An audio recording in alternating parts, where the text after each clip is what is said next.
Hello बच्चों, welcome to trending tutor. स्वागत है आपका एक बार फिर से ट्रेंडिंग ट्यूटर पे।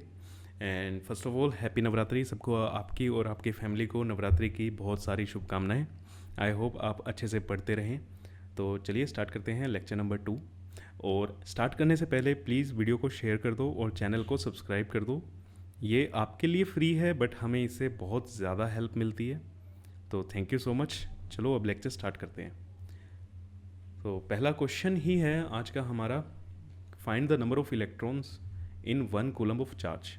1 कूलम चार्ज में हमें नंबर ऑफ इलेक्ट्रॉन्स बताने हैं। लास्ट लेक्चर में हमने क्वांटाइजेशन के बारे में पढ़ा था, तो ये क्वेश्चन उसी के ऊपर है। कूलम क्या होता है? Coulomb is the SI unit of charge. Coulomb is the SI unit of charge की एसआई यूनिट होती है कूलम। मैं क्यों बार बार बता रहा हूँ आपको? जितनी बार पढ़ोगे उतनी बार आपको याद हो जाएगा। तो चलो इसको सोल्व करते हैं। तो हमने एक फॉर्मूला पढ़ा था, Q is equal to N E. Q is the charge, N is the number of electrons, E is the electronic charge. ये चीज़ हमने देखी थी। तो यहाँ पे हमें चार्ज की वैल्यू दी हुई है, मीन्स Q की वैल्यू दी हुई है 1 कूलम। E की वैल्यू हमें पता है, E is the electronic charge, means charge on 1 electron. वो कितना होता है? 1.6 इंटू 10⁻⁻19 कूलम। और यहाँ पे क्या पूछा है? Number of electron. Number of electron का मतलब हमें n की वैल्यू पूछी हुई है। ये चीज़ आपको क्लियर है? ओके। दूसरी चीज़, कभी भी न्यूमेरिकल करो तो सबसे पहले चेक करना जितनी भी आपको चीज़ें दी हुई हैं वो सारी एसआई यूनिट में है या नहीं है। चार्ज यहाँ पे भी कूलम में दिया हुआ है, यहाँ पे भी कूलम में दिया हुआ है, तो हमें कोई भी चेंज करने की ज़रूरत नहीं है। अगर एसआई यूनिट में नहीं है तो सबसे पहले कोई भी क्वांटिटी अगर एसआई यूनिट में नहीं है तो आप उसको एसआई यूनिट में लेके आओगे, एसआई यूनिट में कन्वर्ट करोगे। ठीक है, तो चलिए करते हैं question. Q is equal to N E, means 1 is equal to n into 1.6 into 10⁻⁻19। तो यहाँ से n की वैल्यू क्या आई? 1/1.6 इंटू 10⁻⁻19। इसको मैं कैसे लिख सकता हूँ? 10⁻⁻19 अपॉन 1.6। अगर मैं ये डेसिमल हटा दूँ, ठीक है, इस डेसिमल को अगर मैं हटाऊँ तो क्या आएगा? यहाँ पे ऊपर की तरफ क्या आ जाएगा? 10 इंटू 10⁻⁻19 अपॉन 16। इसको मैं लिख रहा हूँ 100 इंटू 10⁻18 अपॉन 16। 100 कैसे करा? यहाँ से एक चीज़ यहाँ पे पॉजिटिव हो जाएगा, ये +19 हो जाएगा, नीचे से ऊपर आएगा तो +19 ही हो गया। तो 19 को 10⁻19 को हमने क्या लिखा है? 10 इंटू 10⁻18। और ये 10 और ये वाला 10 मिलके क्या हो गया? 100। ओके, तो अब इसको काटते हैं। चलो, 2 से ये 50, 8, नेक्स्ट फिर अगेन 2 से 25, 4, फिर से 2 से 12.5, ये क्या हो जाएगा? 2। इसको फिर से कट करोगे तो 6.25। तो हमारे n की वैल्यू क्या आई? n की वैल्यू क्या आई? 6.25 इंटू 10⁻18। मीन्स इतने सारे इलेक्ट्रॉन्स। अब मैंने आपको लास्ट क्लास में बताया था कि 1 कूलम चार्ज बहुत बड़ा होता है। अब आप देख सकते हो, ये 10⁻18 को एक बार अपनी कॉपी में ऐसे लिखना, 18 0 लगाना, ठीक है। अब उस नंबर को देखो फिर। अब इतने सारे इलेक्ट्रॉन्स मिलके 1 कूलम का चार्ज बनाते हैं, तो 1 कूलम चार्ज काफ़ी बड़ी क्वांटिटी होती है। इसीलिए लास्ट क्लास में बताया था कि मिली कूलम में मिल सकता है, ठीक है, माइक्रो कूलम में आपको मिल सकता है। चलो नेक्स्ट चलते हैं। नेक्स्ट है हमारा कंडक्टर एंड इंसुलेटर। तो कंडक्टर क्या होते हैं और इंसुलेटर क्या होते हैं? कंडक्टर ऐसे सब्सटेंसेस होते हैं जो अपने अंदर से चार्ज को पास होने देंगे। Allow charge to pass through them. Means अगर ये कोई कंडक्टर है, अगर ये कोई क्या है? कंडक्टर है, तो इसमें चार्ज आसानी से फ्लो कर पाएगा, इसमें चार्ज आसानी से चल पाएगा। ये मतलब होता है कंडक्टर का, ठीक है। अब जैसे अगर लोहे की रोड लो, आप उसको किसी स्विच में लगा दो तो आपको करंट लगेगा अगर आपने पकड़ी हुई है बेयर हैंडेड, आपको करंट लगेगा ना, क्यों लगेगा? कि भैया उस जो आपने स्विच में लगाई थी वो लोहे की रोड, वहाँ से करंट चल के आपके हाथ तक आ गया। अगर ये रोड ऐसी होती कि इसमें से इलेक्ट्रॉन्स या करंट ना चल पाता तो आपको करंट लगता ही नहीं। ठीक है, तो जो अपने अंदर से अलाउ कर दें चार्जेस को पास होना, वो क्या कहलाते हैं? कंडक्टर कहलाते हैं। अब सर ये क्यों कर देते हैं? ठीक है ना, व्हाट इज़ द रीज़न, ऐसा क्यों होता है? अब देखो, कंडक्टर्स जो होते हैं वो जनरली मेटल हो। अब मेटल के पास या कंडक्टर के पास ऐसा क्यों होता है? कंडक्टर के अंदर फ्री इलेक्ट्रॉन होते हैं। रीज़न क्या है इसका? They have free electrons. देखो, केमिस्ट्री में भी मैंने आपको पढ़ाया है कि मेटल की टेंडेंसी होती है कि वो मेटल बड़ी इजीली इलेक्ट्रॉन को लूज़ करना चाहता है। मेटल बड़े इजीली इलेक्ट्रॉन को लूज़ करना चाहता है। मेटल्स के पास या कंडक्टर के पास क्या होते हैं? Free electron. अब फ्री इलेक्ट्रॉन का मतलब क्या होता है? फ्री इलेक्ट्रॉन का मतलब होता है कि वो इलेक्ट्रॉन जो आसानी से एक जगह से दूसरी जगह पे जा सकते हैं, जो घूम फिर सकते हैं। फ्री इलेक्ट्रॉन का मतलब ये नहीं है कि बाय वन गेट वन वाला। मीन्स अगर ये कोई स्ट्रक्चर है किसी सॉलिड में, एटम्स का अगर हम स्ट्रक्चर बनाएं, लैटिस बनाएं, तो यहाँ पे क्या होंगे? इलेक्ट्रॉन्स फ्री होंगे। इनके साथ इलेक्ट्रॉन्स क्या होंगे? फ्री होंगे। ठीक है, अब ये इलेक्ट्रॉन्स अपने प्लेस को छोड़ के जा सकते हैं, मूव कर सकते हैं। इन्हें कहते हैं हम फ्री इलेक्ट्रॉन। फ्री इलेक्ट्रॉन का मतलब बाय वन गेट वन वाला फ्री नहीं है। ठीक है, तो चार्ज चलेगा, चार्ज के चलने से क्या बनती है? करंट बनता है, इलेक्ट्रिसिटी बनती है। तो आई होप आपको रीज़न समझ आ गया, कंडक्टर समझ आ गया है। कंडक्टर क्या होते हैं?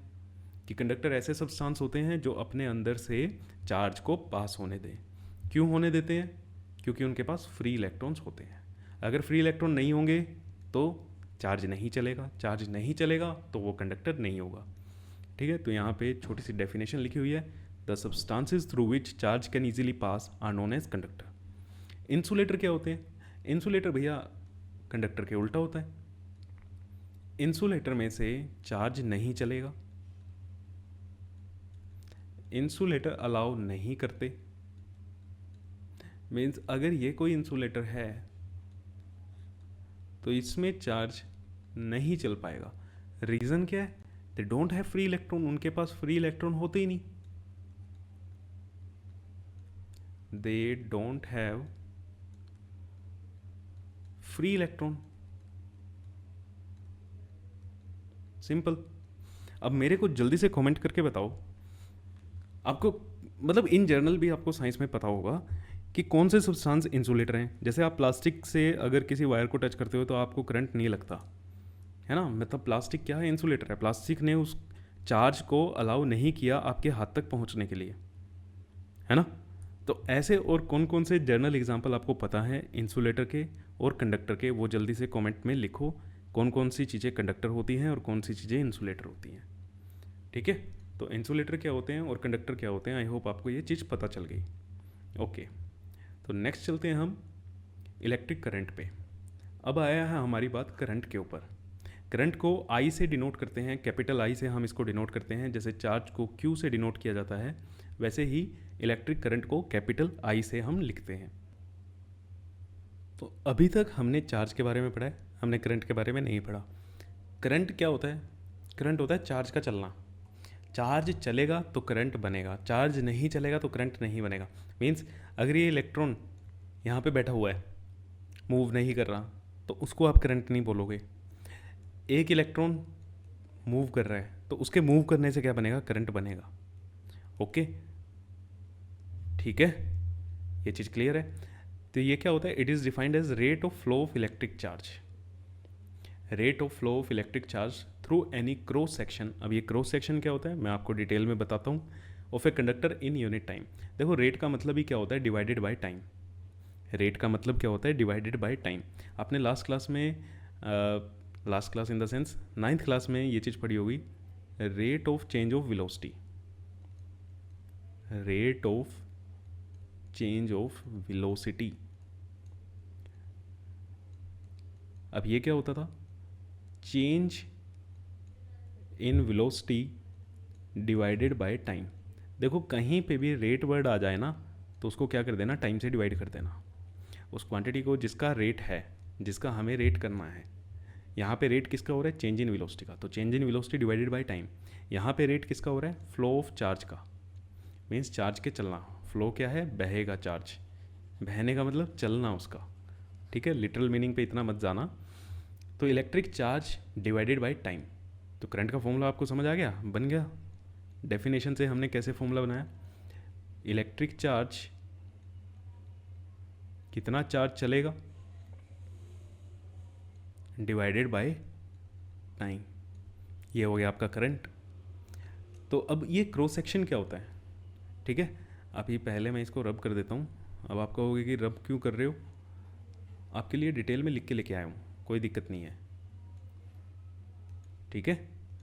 तो चलो देखो, अब ये होता है क्रॉस सेक्शन। अगर ये एक पाइप है, जैसे आपने पानी वाली पाइप तो देखी होगी, गार्डनिंग तो सबने की होगी, पौधों में पानी दिया होगा, है ना। तो एक एंड अगर आप टैप पे लगा देते हो, इस एंड से क्या आता है आपका, पानी आता है, इस एंड से क्या आता है आपका, पानी आता है। तो जो ये सर्कुलर एंड जो आपको दिख रहा है, जहाँ से आपका पानी आ रहा है, ठीक है, ये चीज़, ये क्या है आपका क्रॉस सेक्शनल एरिया है। या इधर से देखो, ये क्या है आपका क्रॉस सेक्शनल एरिया है। अब अगर हम बात करें, यहाँ पे इलेक्ट्रॉन्स हैं, अब वो इलेक्ट्रॉन्स चल रहे हैं, कितने इलेक्ट्रॉन्स इसमें से निकल रहे हैं पर यूनिट टाइम, ठीक है, कितने इलेक्ट्रॉन्स इसमें से निकल रहे हैं पर यूनिट टाइम। एक सेकंड में 10 इलेक्ट्रॉन निकले, एक सेकंड में 15 इलेक्ट्रॉन निकले, एक सेकंड में 20 इलेक्ट्रॉन निकले, उसी से क्या बनता है, हमारा करंट बनता है। जितने ज़्यादा इलेक्ट्रॉन बहेंगे, जितने ज़्यादा इलेक्ट्रॉन चलेंगे क्रॉस सेक्शनल एरिया में से, उतना ज़्यादा क्या होगा, करंट होगा, उतना ज़्यादा क्या होगा, करंट होगा। देखो मैं आपको समझाता हूँ। फॉर एग्ज़ाम्पल, एक ये रोड है और एक ये रोड है, दोनों का क्रॉस सेक्शन सेम है, दोनों का क्रॉस सेक्शन क्या है, सेम है। यहाँ से जो इलेक्ट्रॉन निकल रहे हैं, मान लो 5 इलेक्ट्रॉन निकल रहे हैं एक सेकंड में, यहाँ से 10 इलेक्ट्रॉन निकल रहे हैं एक सेकंड में, ठीक है। तो कहाँ पे करंट, कहाँ पे ज़्यादा होगा, देखो दोनों में इलेक्ट्रॉन चल रहे हैं, दोनों में इलेक्ट्रॉन चल रहे हैं, तो करंट तो दोनों में है। किस में ज़्यादा है, किस में कम है, जहाँ से ज़्यादा इलेक्ट्रॉन निकल रहे हैं वहाँ करंट ज़्यादा है, जहाँ से कम इलेक्ट्रॉन निकल रहे हैं वहाँ पे करंट कम है। तो यहाँ पे करंट क्या होगा, ज़्यादा होगा। ओके, ये चीज़ क्लियर है। तो साथ साथ देखो, नोट्स बनाते रहना, वैसे तो आपको मिल भी जाते हैं, आप PDF डाउनलोड कर लेते हो, बट अपने हाथ से जब आप लिखते हो वो सबसे बेस्ट होता है। तो देखो, अब फॉर्मूले देख लेते हैं हम। तो इलेक्ट्रिक करंट क्या होगा, अमाउंट ऑफ चार्ज, जिसे Q से डिनोट करते हैं, divided by time, divided by time. तो करंट का फॉर्मूला समझ आ गया, करंट क्या होता है, I is equal to Q by T, Q by T, यही चीज़ यहाँ पे लिखी हुई है। तो चलो देखते हैं आगे। नेक्स्ट है SI unit of electric current. Electric current की SI यूनिट क्या होती है। अब देखो, अब आपको यूनिट तो अपने आप भी बनानी आनी चाहिए, ठीक है। यूनिट करंट क्या होता है, करंट होता है आपका charge divided by time, charge divided by time. Charge की यूनिट क्या होती है, कूलम, सी से लिखते हैं सीधा। टाइम की यूनिट क्या होती है, सेकंड। तो करंट की यूनिट क्या हुई, कूलम पर सेकंड, और इसी कूलम पर सेकंड को हम एम्पियर से भी लिखते हैं। इसी कूलम पर सेकंड को हम किससे लिखते हैं, एम्पियर से। तो ऐसा यूनिट करंट की क्या हो गई, एम्पियर, जिसको कैपिटल A से डिनोट किया जाता है। देखो एम्पियर साइंटिस्ट के नाम पे है, साइंटिस्ट के नाम से जब भी कोई यूनिट लिखी जाती है तो वो स्मॉल केस में लिखी जाती है, उसका जो फर्स्ट लेटर होता है वो स्मॉल केस से ही लिखा जाएगा। ऐसा नहीं होगा कि आप ऐसे एम्पियर अगर आपको पूरा लिखना है तो आप ऐसे लिखोगे, नहीं, ये चीज़ गलत है। ओके, न्यूटन कहीं पे भी आपने अगर यूनिट में लिखा देखा है तो ऐसे देखा है, डिनोट अगर करते हो तो कैपिटल से करते हो। तो सिमिलरली यहाँ पे भी। तो आई होप आपको ये चीज़ क्लियर होगी। किसी की भी चीज़ की यूनिट आप निकाल सकते हो अगर आपको फॉर्मूला पता है और जो उस फॉर्मूले में क्वांटिटीज़ यूज़ हुई हैं उसकी आपको SI यूनिट्स पता हो। तो देखो, SI unit of current is ampere, A small आएगा। ये चीज़ क्लियर है। अब देखो 1 ampere is equal to 1 coulomb per second. Charge की यूनिट क्या होती है, इलेक्ट्रिक करंट की यूनिट क्या होती है, इलेक्ट्रिक करंट की यूनिट आप कूलम पर सेकेंड भी कह सकते हो या फिर ampere. Okay, 1 coulomb per second is equal to 1 ampere. 1 ampere भी क्या होता है, 1 कूलम पर सेकेंड। ठीक है, तो अब यह आपको डिफाइन भी करना आता है कि इसको डिफाइन करो। अब इसको कैसे डिफाइन करोगे, एम्पियर किसकी यूनिट है, करंट की। कूलम किसकी यूनिट है, चार्ज की। सेकंड किसकी यूनिट है, टाइम की। करंट बनता कैसे है, जब आपके चार्ज किसी क्रॉस सेक्शनल एरिया से चलता है।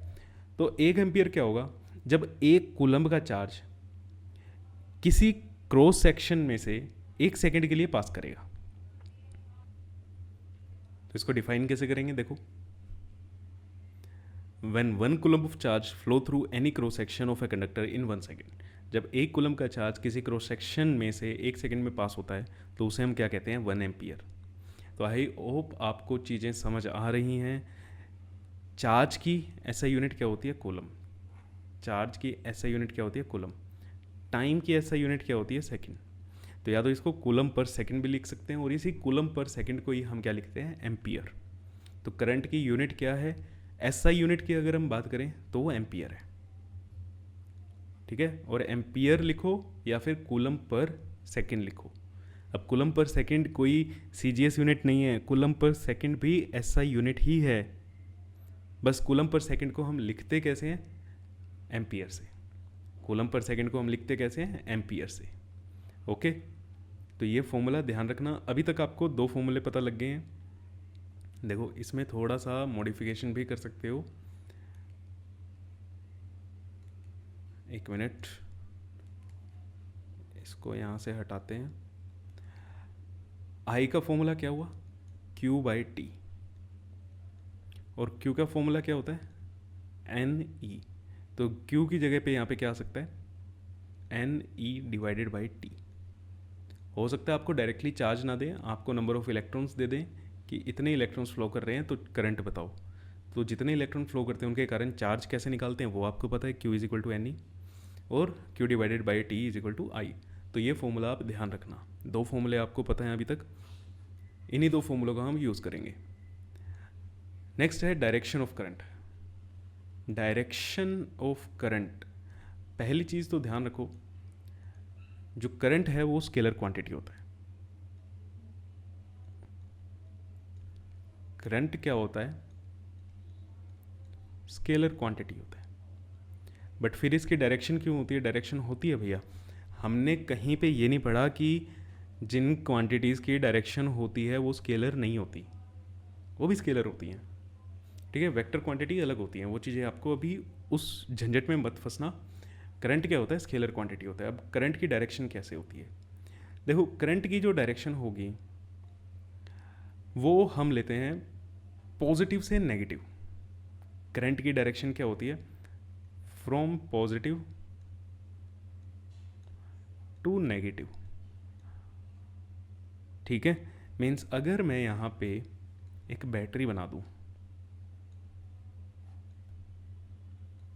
ये हमने एक बैटरी बना दी, ये बैटरी का पॉजिटिव एंड है और ये बैटरी का नेगेटिव एंड है। आपने सेल देखा ही है, सेल पे एक साइड क्या लिखा होता है, प्लस, एक साइड क्या लिखा होता है, minus.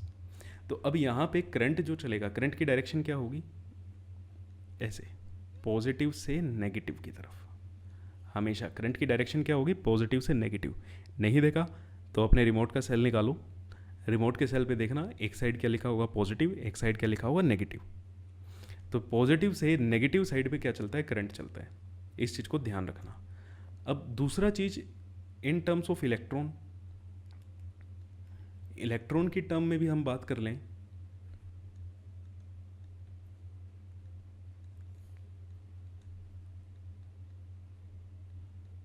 In terms of electron, तो देखो, अगर यही चीज़ है, यही बैटरी है, उसमें ये पॉजिटिव है, ये नेगेटिव है, ये पॉजिटिव है और ये नेगेटिव है। अभी इसमें जो इलेक्ट्रॉन होंगे वो आप मेरे को बताओ किधर चलेंगे। कॉमन सेंस है, बिल्कुल बिल्कुल कॉमन सेंस है। अब सोच के बताओ वो किधर जाएंगे, लेफ्ट साइड में जाएंगे या राइट साइड में जाएंगे, किधर जाएंगे? सभी का आंसर आ गया। क्या आएंगे? लेफ्ट साइड में जाएंगे, पॉजिटिव वाली साइड जाएंगे। क्यों जाएंगे सर? अरे इलेक्ट्रॉन पे कैसा चार्ज होता है? नेगेटिव। नेगेटिव नेगेटिव रिपेल करेंगे, नेगेटिव किसकी साइड जाएगा? पॉजिटिव साइड जाएगा ना। ठीक है, तो इलेक्ट्रॉन्स कहाँ जाएंगे? Positive side. इलेक्ट्रॉन्स कैसे फ्लो कर रहे हैं? मीन्स ऐसे फ्लो कर रहे हैं इस डायरेक्शन में, बट हमारा करंट कहाँ बन रहा है? करंट की डायरेक्शन क्या होती है? पॉजिटिव से नेगेटिव, पॉजिटिव से नेगेटिव। तो यहाँ से हमने क्या देखा कि जो करंट है, अगर हम इलेक्ट्रॉन्स की टर्म्स में बात करें तो करंट की डायरेक्शन इलेक्ट्रॉन्स की डायरेक्शन के अपोजिट होती है। इलेक्ट्रॉन जिस साइड चलेंगे करंट उसके उल्टी डायरेक्शन में चलेगा। ठीक है, तो अब हम अगर इन टर्म्स ऑफ इलेक्ट्रॉन लिखें तो इन टर्म्स ऑफ इलेक्ट्रॉन क्या लिखा जाएगा? Opposite to the direction of flow of current, flow of electron, opposite to direction of flow of electron. जिस साइड आपके इलेक्ट्रॉन चलेंगे उससे ऑपोजिट साइड आपका क्या चलेगा? करंट चलेगा। फॉर एग्जांपल अगर मैं कहता हूं इलेक्ट्रॉन आपके इस डायरेक्शन में मूव कर रहे हैं, इलेक्ट्रॉन आपके इस डायरेक्शन में मूव कर रहे हैं, तो जल्दी से कॉपी पे बना लो, करंट की डायरेक्शन क्या होगी? ऐसे। ठीक है ना। इसका क्या मतलब है? इसका मतलब है मान लो आपके पास कोई वायर है, आपके पास क्या है? कोई वायर है, और इसमें आपने बताया कि इलेक्ट्रॉन्स कैसे चल रहे हैं? ऐसे। इलेक्ट्रॉन की डायरेक्शन क्या है? ऐसे है। तो करंट की डायरेक्शन क्या होगी? इसमें टॉप टू बॉटम होगी। करंट कहाँ चलेगा? इस डायरेक्शन में चलेगा। बस आपको अगर इलेक्ट्रॉन की डायरेक्शन पता है तो आप करंट की डायरेक्शन क्या कर दो? उसके उल्टा कर दो। अगर इलेक्ट्रॉन्स की टर्म्स में नहीं करना है तो हमारा क्या है? From positive to negative, from positive to negative. और कुछ ज़्यादा होशियार जो बच्चे होते हैं उन्हें नाइन्थ में पढ़ा होता है, भैया जिसके पास डायरेक्शन होती है, जिस फिजिकल क्वांटिटी के पास डायरेक्शन होती है उसे हम वेक्टर क्वांटिटी कहते हैं। नहीं, डायरेक्शन से वेक्टर क्वांटिटी नहीं होती। वेक्टर क्वांटिटी को ऐड करने का मेथड अलग होता है। ये चीज़ मैंने हल्का हल्का हिंट दिया हुआ है आपको पहले भी। तो करंट स्केलर क्वांटिटी होती है, लेकिन करंट की डायरेक्शन भी होती है। डायरेक्शन क्या होती है? पॉजिटिव से नेगेटिव होती है। ठीक है, अगर आपको पॉजिटिव टर्मिनल पता है, नेगेटिव टर्मिनल पता है, तो पॉजिटिव से नेगेटिव आप क्या करोगे? फ्लो कराओगे। अगर आपको इलेक्ट्रॉन की डायरेक्शन पता है तो करंट की डायरेक्शन आपकी इलेक्ट्रॉन की डायरेक्शन के ऑपोजिट होगी। बस इतनी सी बात है। ठीक है, और याद रखना है कि करंट कैसी क्वांटिटी है? स्केलर क्वांटिटी है। बहुत बार पूछा जाता है। या इसको एक्सेप्शन में भी कैसे पूछेंगे कि भैया एक क्वांटिटी ऐसी बता दो जिसका मैग्नीट्यूड तो होता ही है और उसके पास डायरेक्शन भी होता है, बट फिर भी वो क्या है? स्केलर है। तो देखो करंट मैग्नीट्यूड तो है ही है, 1 एम्पियर 2 एम्पियर कितना तो चलेगा ना, 1 2 3 4 कुछ तो करंट होगा। तो करंट का मैग्नीट्यूड और डायरेक्शन भी है, बट फिर भी क्या है? वो स्केलर है। ओके, तो चलो नेक्स्ट चलते हैं। नेक्स्ट क्या है हमारे पास? अच्छा, अब ये 2-3 क्वेश्चंस हैं, क्वेश्चंस करते हैं और क्वेश्चंस के बाद आपकी क्लास एंड करते हैं। कैलकुलेट द करंट, करंट निकालना है भाई हमें, तो हमें आई की वैल्यू निकालनी है। इफ़ 1500 कूलम, आप यूनिट से पहचान सकते हो, ठीक है ना। सी का मतलब क्या है? कूलम। कूलम का मतलब ये क्या दिया हुआ है आपको? चार्ज। चार्ज दिया हुआ है, क्यू की वैल्यू दी हुई है 1500। इस पास थ्रू इन 5 मिनट्स। मिनट्स किसकी यूनिट होती है? टाइम। ये क्या दे दिया आपको? टाइम। तो टाइम कितना दिया है? 5 मिनट्स। टाइम की एसआई यूनिट क्या होती है? टाइम की एसआई यूनिट क्या होती है? सेकंड। तो क्या मुझे यहाँ पे मिनट में लेके चलना चाहिए? जब तक अगर वो कहते नहीं है ना कि मिनट में निकालो, तब तक आपको नहीं निकालना।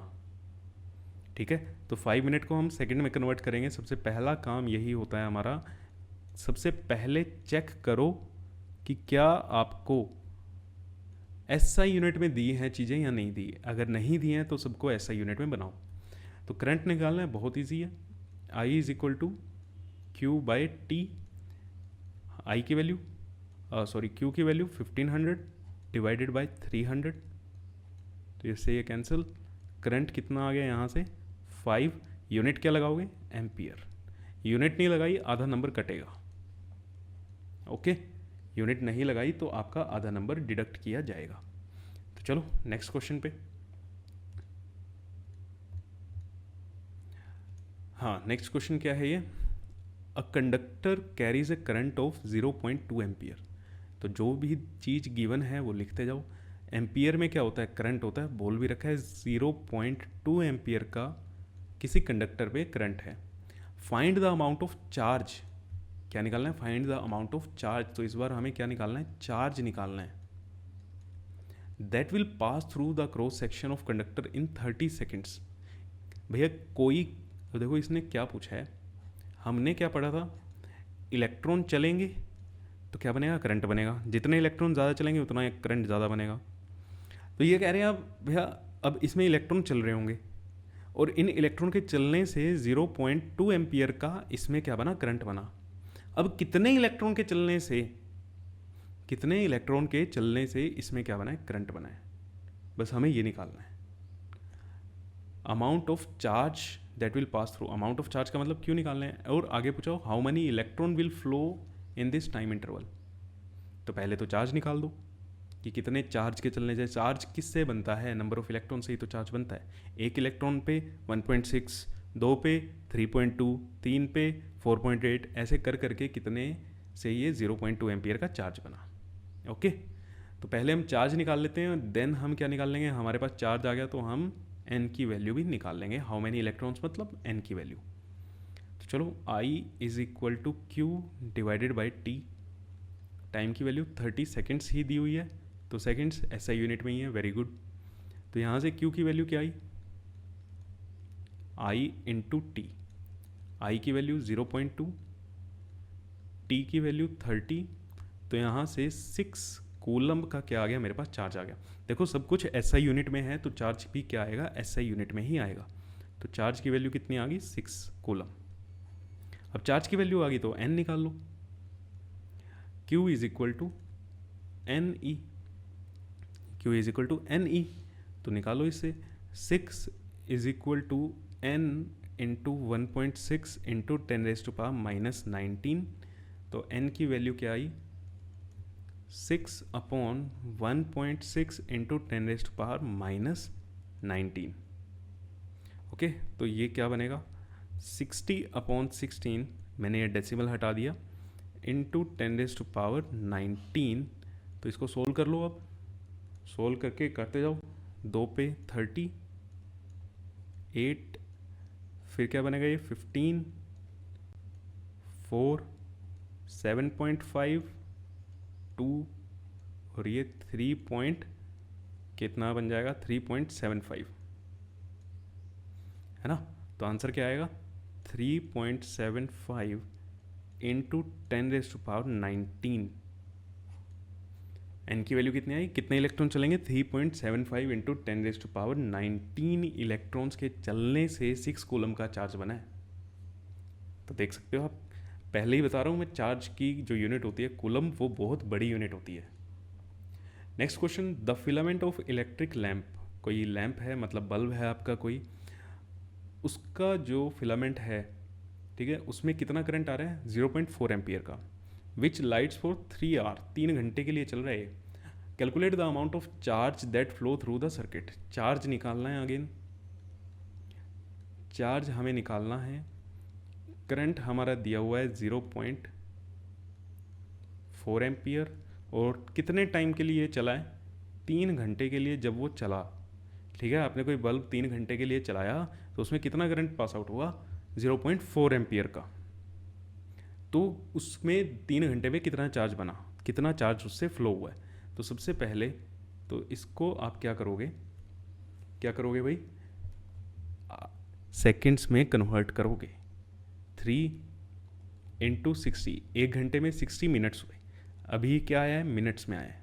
अब इसको सेकंड में कन्वर्ट करोगे, 3 इंटू 60, 1 मिनट में कितने सेकंड 60 सेकंड, ये क्या आ गया मेरा सेकंड्स में आ गया। तो अब मेरे लिए आसानी है, आई का formula Q divided by T, तो यहाँ से Q I into T, I की वैल्यू 0.4, टी की वैल्यू 3 इंटू 60 और यहाँ से ये आ गया 10, एक ज़ीरो से एक ज़ीरो कैंसिल, तो ये कितना आएगा, 4 3 12, 12 6 720, 720 इंटू 6, 720 इंटू 6, 4200 और 120, 4200 और 120 कितना बन जाएगा, 4320। तो 4320 कूलम का चार्ज क्या हुआ है, फ्लो हुआ है। तो चलो आज के लिए इतना ही था। थैंक यू सो मच आपका टाइम देने के लिए। वीडियो को शेयर कर देना, चैनल को सब्सक्राइब कर देना और मिलते हैं आपसे नेक्स्ट क्लास में कुछ और बढ़िया बढ़िया कॉन्सेप्ट के साथ।